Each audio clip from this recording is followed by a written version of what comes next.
आप लोगों को वेलकम करती हूँ मैं अपनी दुनिया में। मेरी ज़िंदगी व्हीलचेयर पर बैठकर कैसे गुजरती है, ये सब मैं आप लोगों के साथ शेयर करती हूँ।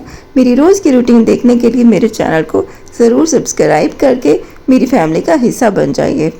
कंबल धोने वाली खातून जी हमारे घर आ गई। उन्होंने सबसे पहले तो हमारा सहन का फ़र्श धोया कि वो साफ़ हो जाए। उसके बाद उन्होंने उसी फ़र्श पे पूरे कंबल को फैला दिया और पहले एक साइड पे सर्फ़ डाला, फिर ब्रश की मदद से उसको साफ़ किया, काफ़ी अच्छी तरह से साफ़ किया। फिर उसके बाद साइड चेंज करके दोबारा उस पर मतलब अब सर्फ़ डाला, फिर अच्छी तरह से पानी डाला, फिर दोबारा सर्फ़ लगाया। यानी कि 1 घंटा उनका लग ही गया और हमारा कंबल उन्होंने बहुत अच्छा सफाई से धोया। वैसे तो देते हैं तो मतलब धोबी को भी हम दे सकते थे, लेकिन अम्मी ने कहा कि नहीं, हमारी आंखों के सामने धुल जाएगा तो सही है। अब कौन जाएगा वहाँ पे देने और फिर उठाने। घर का यह है कि साफ़ पानी से अपनी आंखों के सामने ही कंबल धुल जाएगा तो एक इत्मीनान होगा। अब्दुल अहद गया हुआ था स्कूल, जब ये आई थी तो ये भी अच्छी बात हो गई, वरना वो होता ना तो ज़्यादा तंग करता, पानी में हाथ मारता, कंबल में हाथ मारता और खामखा ही तंग करता। तो अच्छी बात है कि वो स्कूल था और पीछे हमारा ये वाला काम भी इत्मीनान से हो गया। इसी पॉइंट पर अगर चैनल आप लोगों ने सब्सक्राइब नहीं किया हो तो प्लीज़ चैनल को सब्सक्राइब करके हमारी हौसला अफजाई ज़रूर कीजिएगा। कंबल धोने के बाद चारपाई पे रख दिया था क्योंकि बहुत भारी हो जाता है, उसमें पानी जमा हो जाता है। तो चारपाई पे रख दिया था। अम्मी ने कहा कि ये पड़ा रहे यहीं पे, पानी इसका अच्छी तरह से नुचड़ जाएगा ना तो फिर शाम को इसको उठा के रस्सी पे डाल देंगे। तो फिर वो चली गई थी खातून। दूसरा कंबल फिर जब ये कंबल सूख जाएगा ना, 1 दिन लगे या 2 दिन लगे, उसके बाद दूसरा कंबल धुलवाने के लिए उसको बुलाएंगे। अच्छा जी, आज हम पका रहे हैं मटर वाले चावल। नए नए मटर आए हैं तो दिल कर रहा था कि आज मटर वाले चावल ही बनाएं। जब मैंने अम्मी को कहा कि मटर ले आएँ और चावल घर में रखे हुए थे तो यही पकाते हैं। अब्दुल अहद को तो खैर इतने का ख़ास पसंद नहीं थे, लेकिन हमने कहा चलो कोई बात नहीं, हम तो खाएँ।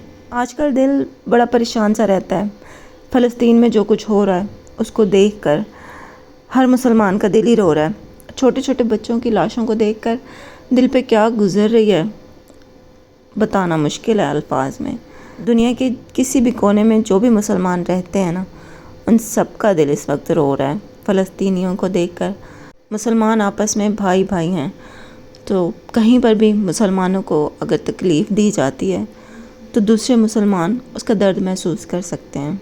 उम्मीद करते हैं कि दुनिया के जो भी हुक्मरान हैं, मुसलमान मुल्कों के हुक्मरानों को इस वक्त फ़लस्तीन के लिए स्टैंड लेना चाहिए।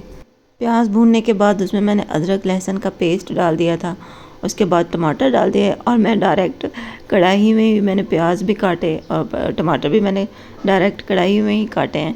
ये देखिए, ये मेरे टिप्स हैं कि बर्तन कम से कम ख़राब होंगे ऐसे। मज़ीद अच्छी अच्छी टिप्स के लिए मेरे चैनल को ज़रूर सब्सक्राइब कर लें। टमाटर डालने के बाद फिर इसमें नमक मिर्च भी डाल दिया था और थोड़ी सी देर भूनने के बाद फिर इसमें मटर भी डाल दिए थे और इस तरह से फिर हमने इस मटरों को थोड़ी देर भूना। उसके बाद पानी डाल दिया।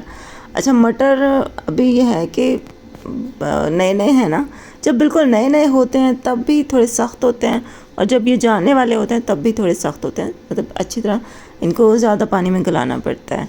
तो सेम यही हुआ, हमारे मटर भी 19-20 हल्के से कच्चे रह गए, लेकिन फिर भी खैर मज़ा आया, दम लगा दिया था।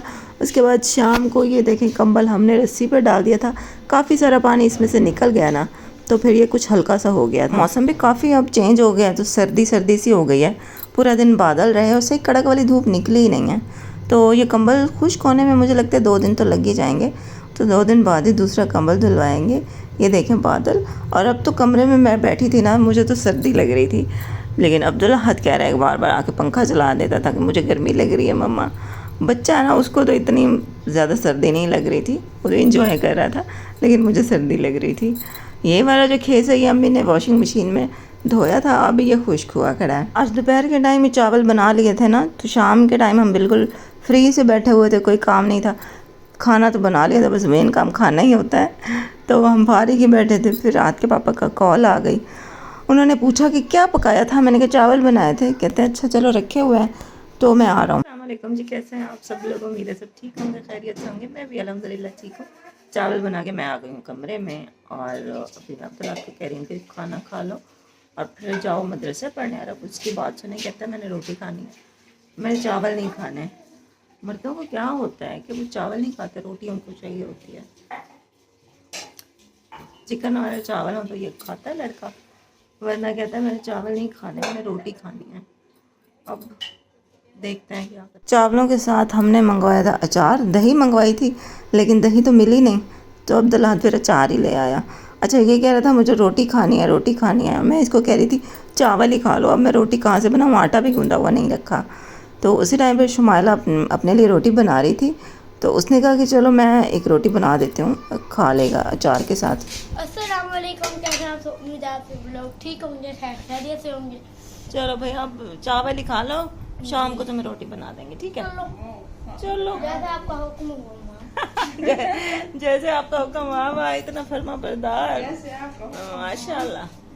अच्छा यहाँ पे इस टाइम 3 बजे थे, 3 बजे हमने चावल खाए थे और इस टाइम मुझे नहीं पता था कि इसके पापा आएंगे। उन्होंने तो शाम को 5 बजे कॉल करके बताया कि मैं आ रहा हूँ। तो इस टाइम तो हम आराम से खाना खा रहे थे और हमने चावल भी सिर्फ 1 प्लेट ही रात के लिए बचा के रखे थे कि किसी को भूख लगेगी तो चलो खा लेंगे। लेकिन शुक्र है 1 प्लेट बचे हुए थे, अगर ना बचे होते तो फिर उनके लिए फिर पता नहीं क्या करते। फिर यह कि मैं उनको कहती कि आप कुछ लेते आओ, बाज़ार से ही ले आओ कुछ, क्योंकि हमारे तो जो चावल थे वो ख़त्म हो गए हैं। जब वो आते हैं तो फिर फ़ोन करते हैं कि मैं आ रहा हूँ, कुछ मंगवाना है तो बता दो, मैं लेता आता हूँ। तो मैंने फिर उनको यह है कि दही कह दिया था, अचार वो नहीं खाते, तो मैंने कहा चलो आप दही लेना, आपके लिए रायता बना दूँगी। तो इस तरह से बस चावल उन्होंने खा लिए। मैंने तो पूछा था अगर रोटी खानी है तो चिकन फिर लेते हैं, मैं पका दूँगी। कहते हैं नहीं बस मैं चावल ही खा लूँगा। वो तो अक्सर ही कहते रहते हैं कि जो चीज़ घर में होती है मैं वही खा लिया करूँगा, स्पेशल मेरे लिए कुछ अलग से ना बनाया करो। मैं खुद ही ये चाहती हूँ कि वो आते हैं जब तो कुछ अच्छा ही पका होना चाहिए जो उनको अच्छा लगे खा के।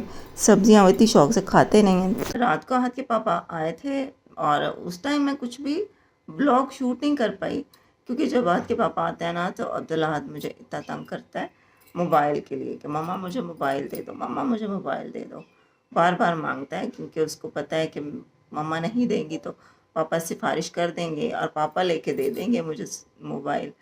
तो इसलिए फिर उनके सामने कुछ ज़्यादा ही ये मांगता है।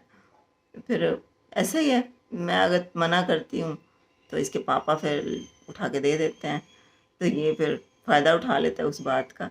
और फिर इसी चक्कर में जब इसके पापा होते हैं ना मैं ज़्यादा शूट भी नहीं कर पाती हूँ, क्योंकि मोबाइल ही मेरे पास नहीं होता। अब्दुल्ला ले लेता है या फिर उसकी बैटरी ख़त्म करके मुझे दे देता है, तो इसलिए फिर मैं कुछ भी बना नहीं पाई। आते हुए दही ले आए थे, मैंने उनको चटनी बना दी थी, वो फिर चावल गर्म कर दिए थे। शुमाइरा ने सालन बनाया हुआ था, तो सालन भी था और वो भी उन्होंने थोड़ा सा चावलों पे डाल दिया था और चटनी भी डाली थी, तो इस तरह से उनका भी खाना हो गया था। बाकी ये कि अगर उनको और भूख हुई तो फिर उन्होंने शायद घर जाके खाना खाया होगा, यहाँ से तो वो 1 प्लेट चावल ही खा के चले गए थे। तो बस ये था हमारा आज का व्लॉग, उम्मीद है आपको अच्छा लगा होगा। चैनल को ज़रूर सब्सक्राइब कर दिया करें। आप लोग वीडियो देखते हो सब्सक्राइब नहीं करते हो, प्लीज़ सब्सक्राइब करके हमारी हौसला अफजाई ज़रूर किया करें। इंशाल्लाह कल मिलते हैं नए ब्लॉग के साथ। अपना बहुत ख्याल रखिएगा। अल्लाह हाफ़िज़।